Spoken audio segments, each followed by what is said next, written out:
अथ सिद्धान्तकौमुद्याम् अच सन्धि प्रकरणम्। इको यणचि इकः स्थाने यण स्यादचि संहितायां विषये सुधि उपास्यः इति स्थिते स्थानत आन्तर्याधिकारस्य यकारः शुद्ध्य उपास्यः इति जाते अनचि च अचः परस्य यरो द्वे वास्तो न त्वचि इति धकारस्य द्वित्वं स्थानिवदादेशो नल्विधौ आदेशः स्थानिवत् स्यात् न तु स्थान्यलाश्रयविधौ अनेनेह यकारस्य स्थानिवद्भावेनाच्यत्वमाश्रित्य अनचि च इति द्वित्वनिषेधो न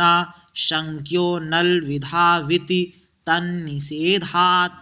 अचः परस्मिन् पूर्वविधौ अल्विध्यर्थमिदं परनिमित्तौजादेशः स्थानिवत् स्यात् स्थानीभूतादचः पूर्वत्वेन दृष्टस्य विधौ कर्तव्ये इति यणः स्थानिवद्भावे प्राप्ते न पदान्तद्विर्वचनवरेयलोपस्वरसवर्णानुस्वारदीर्घजश्चरविधिषु पदस्य चरमावयवे द्विर्वचनादौ च कर्तव्ये परनिमित्तौजादेशो न स्थानिवत् इति स्थानिवद्भावनिषेधः। झलां झष झषि स्पष्टम् इति धकारस्य दकारः अदर्शनं लोपः प्रसक्तस्यादर्शनं लोपसंज्ञं स्यात् संयोगान्तस्य लोपः संयोगान्तं यत्पदं तदन्तस्य लोपः स्यात् इति यलोपे प्राप्ते यणः प्रतिषेधो वाच्यः यणो मयो द्वे वाच्ये मय इति पंचमी यण इति षष्ठी इति पक्षे यकारस्यापि द्वित्वं तदिह धकारयकारयोर्द्वित्वविकल्पाच्चत्वारि रूपाणि एकधमेकयम् द्विधं द्वियं द्विधमेकयम् एकधं द्वियं शुद्ध्युपास्यः मध्वरिः धात्रंसः लाकृतिः नादिन्याक्रोशे पुत्रस्य पुत्रशब्दस्य न द्वेस्त आदिनि शब्दे परे आक्रोशे गम्यमाने पुत्रादिनि त्वमसि पापे आक्रोशे किं तत्त्वकथने द्विर्वचनं भवत्येव पुत्रादीनि सर्पिणी तत्परे च पुत्रपुत्रादीनि त्वमसि पापे वा हतजग्धयोः पुत्रहति पुत्रहति पुत्रजग्धि पुत्रजग्धि त्रिप्रभृतिषु शाकटायनस्य त्रयादिषु वर्णेषु संयुक्तेषु वा द्वित्वम् इन्द्रः इन्द्रः राष्ट्रं राष्ट्रं सर्वत्र साकल्यस्य द्वित्वं न अर्कः ब्रह्मा दीर्घादाचार्याणां द्वित्वं न दात्रं पात्रम् अचोरहाभ्यां द्वे अचः पराभ्यां रेफ हकाराभ्यां परस्य यरो द्वे वा स्तः हर्यनुभवः नह्यस्ति हलो यमां यमिलोपः हलः परस्य यमो लोपः स्याद्वा यमि इति लोपपक्षे द्वित्वाभावपक्षे चैकयं रूपं तुल्यं लोपारम्भफलं तु आदित्य मृत्यो देवतास्येत्यादित्यं हविरित्यादौ यमां यमीति यथा संख्यविज्ञानान्नेह महात्म्यम् एचोयवायावः एचः क्रमादय अव आय आव एते स्युरचि तस्य लोपः तस्येतो लोपः स्यात् इति यवयोर्लोपो न उच्चारणसामर्थ्यात् एवं च इत्संज्ञापिः न भवति हरये विष्णवे नायकः पावकः वान्तो यि प्रत्यये यकारादौ प्रत्यये परे उदौतोरव आव एतौ स्तः गोर्विकारो गव्यं गोपय शौर्यत इति यत् नावातार्यं नाव्यं नौवयोधर्म इत्यादिना यत् गोर्युतौ छन्दस्युपसंख्यानम् अध्वपरिमाणे च गव्यूतिः ऊतियूति इत्यादिना यूतिशब्दो निपातितः वान्तः इत्यत्र वकाराद्गोर्यूतावित्यत्र छकाराद्वा पूर्वभागे लोपो व्योर्वलि इति लोपेन वकारः प्रश्लिष्यते तेन श्रूयमाणवकारान्तः आदेशः स्यात् वकारो न लुप्यत इति यावत् धातोस्तन्निमित्तस्यैव यादौ प्रत्यये परे धातोरेचश्चेद्वान्तादेशस्तर्हि तन्निमित्तस्यैव नान्यस्य लव्यम् अवश्यलाव्यं तन्निमित्तस्यैवेति किम् ओयते औयत क्षय्यजय्यौ शक्यार्थे यान्तादेशनिपातनार्थमिदं क्षेतुं शक्यं क्षय्यं जेतुं शक्यं जय्यं शक्यार्थे किं क्षेतुं योग्यं क्षेयं पापं जेतुं योग्यं जेयं मनः क्रय्यस्तदर्थे तस्मै प्रकृत्यर्थायेदं तदर्थं क्रेतारः क्रीणीयुरिति बुद्ध्या आपणे प्रसारितं क्रय्यं क्रेयमन्यत् क्रयणार्हमित्यर्थः लोपः साकल्यस्य अवर्णपूर्वयोः पदान्तयोर्यवयोर्वा लोपोषि परे पूर्वत्रासिद्धम् इति लोपशास्त्रस्यासिद्धत्वान्न स्वरसन्धिः हर एहि हरयेहि विष्ण इह विष्णविः श्रिया उद्यतः श्रियायुद्यतः गुरा उत्कः गुरावुत्कः कानि सन्ति कोस्तः इत्यत्रास्तेर्लोपस्य स्थानिवत्वेन यणावदेशौ प्राप्तौ नापदान्ते इति सूत्रेण पदान्तविधौ तन्निषेधान्न स्तः एकः पूर्वपरयोः इत्यधिकृत्य आद्गुणः अवर्णादचि परे पूर्वपरयोरेको गुण आदेशः स्यात् संहितायाम् उपेन्द्रः रमेशः गङ्गोदकम् उरणरपरः रे इति त्रिंशतः सञ्जेत्युक्तं ततस्थाने योण सरपरः सन्नेव प्रवर्तते तत्रान्तरतम्यात् कृष्णर्धिरित्यत्रार् तवल्कार इत्यत्राल अचोरहाभ्यां द्वे इति पक्षे द्वित्वं झरो झरि सवर्णे हलः परस्य झरो लोपो वा स्यात् सवर्णे झरि द्वित्वाभावे लोपे सत्येकधम् असति लोपे द्वित्वलोपयोर्वा द्विधं सति द्वित्वे लोपे चासति त्रिधम् कृष्णर्धिः कृष्णर्धिः कृष्णर्धिः यण इति पंचमी मय इति षष्ठीति पक्षे ककारस्य द्वित्वं लस्य तु अनचि च इति तेन तवल्कार इत्यत्र रूपचतुष्टयं द्वित्वं लस्यैव कस्यैव नोभयोरुभयोरपि तवल्कारादिषु बुधैर्बोध्यं रूपचतुष्टयं वृद्धिरेचि आदेचि परे वृद्धिरेकादेशः स्यात् गुणापवादः कृष्णैकत्वं गङ्गौघः देवैश्वर्यं कृष्णोत्कण्ठ्यम् एत्येधत्यूठषु अवर्णादेजाद्योरेत्येधत्योरूठि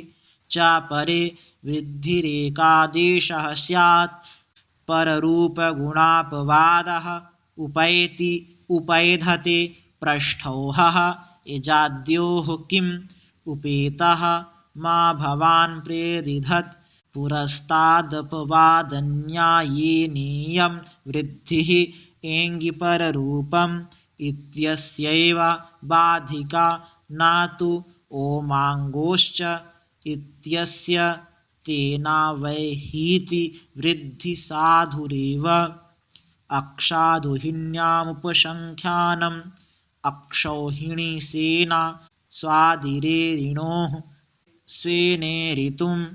शीलमस्येति स्वैरि लिङ्गविशिष्टपरिभाषया स्वैरिणी प्रादुहोढोढ्यशेष्येषु प्रौहः प्रौढः अर्थवद्ग्रहणे नानर्थकस्य ग्रहणं व्रश्चे इति सूत्रे राजेः पृथग्भ्राजिग्रहणाज्जापकात् तेन ऊढग्रहणेन तान्तमेव गृह्यते नातुक्तवत्त्वन्तस्यैकदेशः प्रौढवान् प्रौढिः ईश इक्षायां तुदादि ईश गतो दिवादिः ईश अभिक्षिण्ये क्रयादि येषां घञ्यति च एषः एष्यः इति रूपे तत्र पररूपे प्राप्तेनेन वृद्धिः प्रैषः प्रैष्यः यस्तु ईश उञ्छे यश्च ईशगतिहिंसादर्शनेषु तयोर्दीर्घोपधत्वात् ईशः ईष्यः तत्राद्गुणे प्रेषः प्रेष्यः ऋते च तृतीया समासे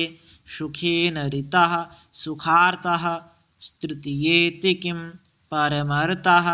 प्रवत्सतरकम्बलवसनार्णदशानां ऋडे प्रारणं वत्सतरारणमित्यादि ऋडस्यापनयनाय यदन्यदृढं क्रियते तदृढारणं दशार्णो देशः नदी च दशार्णा ऋणशब्दो दुर्गभूमौ जले च उपसर्गादृतिधातौ अवर्णान्तादुपसर्गाद्रिकारादौ धातौ परे वृद्धिरेकादेशः स्यात् उपार्च्छति प्रार्च्छति अन्तादिवच्च योऽयमेकादेशः सः पूर्वस्यान्तवत् परस्यादिवत् स्यात् इति रेफस्य पदान्तत्वे खरवसानयोर्विसर्जनीयः खरि अवसाने च परे रेफस्य विसर्जनीयः स्यात् पदान्ते इति विसर्गे प्राप्ते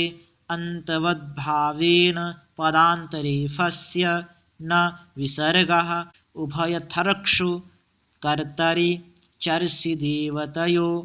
ऋत्यादिनिर्देशात् उपसर्गेणैव धातोराक्षेपे सिद्धे धाताविति योगविभागेन पुनर्वृद्धिविधानार्थं तेन ऋत्यकः इति पाक्षिकोऽपि प्रकृतिभावोऽत्र न भवति वासुप्यापिशले अवर्णान्तादुपसर्गाद्रिकारादौ शुभधातौ परे वृद्धिरेकादेशः वा स्यात् आपिशलिग्रहणं पूजार्थं प्रार्षभीयति सावर्ण्यात् ऋवर्णस्य ग्रहणं प्रल्कारीयति तपरत्वात् दीर्घे न उपरकारीयति एङ्गिपररूपम् आदुपसर्गादेङ्गादौ धातौ परे पररूपमेकादेशः स्यात् प्रेजते उपोषति इह वासुपित्यनुवर्त्य वाक्यभेदेन व्याख्येयं तेन एङ्गादौ शुभधातौ वा उपैडकीयति प्रौघीयति एवेचानियोगे नियोगोवधारणं क्वेव भोक्ष्यसे अनवक्लृप्तावेव शब्दः अनियोगे किं तवैव अचोन्त्यादिति अचामध्ये योऽन्त्यः स आदिर्यस्य तट्टि संज्ञं स्यात् सकन्ध्वादिषु पररूपं वाच्यं तच्चटेः सकन्धुः करकन्धुः कुलटा सीमन्तः केशवेशे सीमान्तोऽन्यः मनीषा हलीषा लाङ्ग्लीषा पतञ्जलिः सारङ्गः पशुपक्षिणौ शारङ्गोऽन्यः आकृतिगणोऽयं मार्तण्डः उत्वोष्ठयोः समासे वा स्थूलौतुः बिम्बौष्ठः समासे किं तवौष्ठः उमाङ्गोश्च ओमि आङ्गिचात्परे पररूपमेकादेशः स्यात् शिवायोन्नमः शिवेहि अव्यक्तानुकरणस्यात् इतौ ध्वनेरनुकरणस्य योच्छब्दस्तस्मादितौ पररूपमेकादेशः स्यात् पठत इति पठिति एकाचो न श्रदिति नाम्रेडितस्यान्त्यस्य तु वा आम्रेडितस्य प्रागुक्तं न स्यादन्त्यस्य तु तकारमात्रस्य वा स्यात् डाचि बहुलं द्वे भवत इति बहुलवचनाद्वित्वं तस्य परमाम्रेडितं द्विरुक्तस्य परं रूपमाम्रेडितसंज्ञं स्यात् पठत पठेति झलां जसोऽन्ते पदान्ते झलां जसः स्युः पठत पठदिति अकः सवर्णे दीर्घः अकः सवर्णे चि परे दीर्घ एकादेशः स्यात् दैत्यारिः श्रीशः विष्णोदयः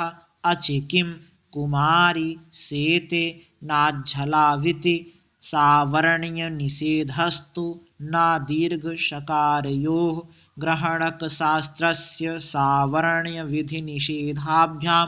प्रागनिष्पत्ते अकः किं हरये